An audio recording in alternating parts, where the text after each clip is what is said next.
심이라고 쓰고 오장육부 중의 하나인 심장으로 해석하기도 하고, 심이라고 쓰고 수시로 변하고 있는 우리네 마음이라고 읽기도 하며, 심이라고 쓰고 진여의 자리를 표현하며 본래 심이라고 하기도 합니다. 한의학에서도 흔히 심장의 기능과 뇌의 작용인 심리 상태를 구별하지 않고 그냥 심으로만 표기한 경우가 많아서 정확히 구별할 필요가 있습니다.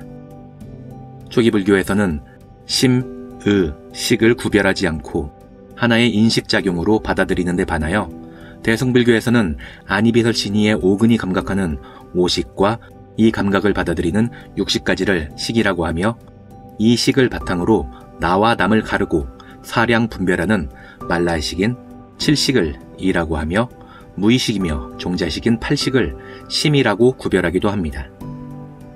심장은 오장육부 중 가장 중요한 장기로서 임금이 되는 위치에 있다 해서 군주지관이라고 합니다. 심장이 뛰지 않고 호흡이 없는 상태가 몇 분만 지속되어도 사망에 이를 수 있을 정도로 위험한 신호이므로 심정지가 오면 최대한 빨리 응급처치를 해야 합니다. 도교 경전인 황정경에는 육단심이라는 말로 심장을 언급하고 있습니다. 구심, 포심, 안심 등은 마음의 작용보다는 우리 몸속에 있는 심장의 기능에 대한 표현입니다. 일반적으로 가장 많이 쓰이는 심은 마음 씀씀이를 표현하는데, 이것은 우리의 인식 가운데 칠식과 연결된 마음가짐으로 자타를 구별하며 자신의 이익이나 안위와 직결되는 문제를 해결하기 위해 사량 분별하는 마음입니다. 이들 감정은 안이비설 신이의 육식을 바탕으로 거기에서 일어나는 각종 판단을 자신을 위한 이기적인 시각으로 재구성해서 판단을 내리고 행하는 마음입니다. 이기심, 질투심, 시기심, 이성을 사랑하는 연모의 마음, 탐심 등 성황에 따라 수시로 변화할 수밖에 없는 영원하지 않은 무상한 마음입니다. 좀 더 근본적인 마음으로는 아뢰야식이 있습니다. 의식의 밑바닥에 무의식으로 깔려있다가 어느 상황이 도래하면 부지불식간에 나타나며 제8식으로서 종자식 또는 함장식이라고도 합니다. 이것은 영혼에 각인되어 후생에도 어느 순간 영향을 미치는 잠재의식으로 작용하게 되며 반복되는 학습이나 경험 등이 쌓여 이루어집니다. 수시로 변화하는 칠식과 달리 인식 자체가 바뀌어야만 변화하는 좀 더 견고한 마음입니다.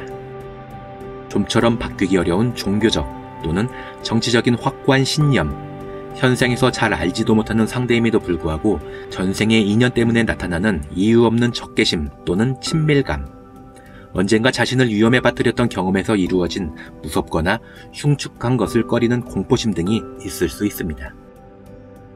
아뢰야식에서 무명을 완전히 없앤 청정한 상태의 마음을 백정식이라고 합니다. 우주의식마저 초월한 경지로서 전혀 변하지 않는 마음으로 원효대사는 일심이라고 표현하였습니다. 이것은 생사도 없고 왕래도 없고 증감도 없으며 청탁도 존재하지 않는 근본 자리의 마음으로 부처님의 마음입니다. 절대 평등에서 차별이 있을 수 없고 모든 성념을 초탈해서 본래 여여하게 있는 마음 자리입니다. 진여 또는 진화로 표현됩니다. 원효대사가 해골물을 마시고 깨달았다는 일체유심조를 어떤 사람은 모든 일은 마음먹기 달렸다, 그러니 모든 부정적인 마음을 버리고 긍정적인 마음을 가져야 한다 라고 해석합니다. 그런데 원효대사가 이렇게 쉬운 깨달음을 얻고 당나라 유학을 가지 않은 것이라면 의상대사는 뭐하러 그 어려운 길을 간 것일까요? 일체유심조는 수시로 변화하는 이기적인 칠식이나 팔식의 마음을 논한 것이 아니고 진여의 자리 일심을 말하는 것입니다. 원효대사는 마음이 일어나면 만법이 생기고 마음이 멸하면 만법이 소멸한다 라고 표현했습니다.